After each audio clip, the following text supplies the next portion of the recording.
Егер де сізде уайым мен қарыз көп болса, мына оқиғаны тыңдаңыз. Күндердің бір күнінде пайғамбарымыз, оған Алланың игілігі мен сәлем болсын, мешітке кірген кезде Абу Умама сахабаны сондай көңілсіз күйде көреді. Сұрайды: ей Абу Умама, саған не болды дейді.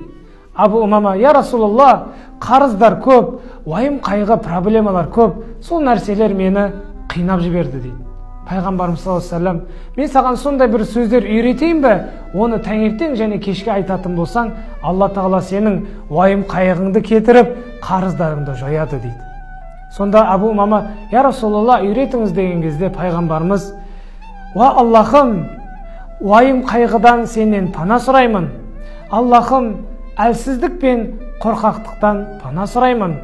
Аллахым, жалқаулық пен сараңдықтан пана сұраймын.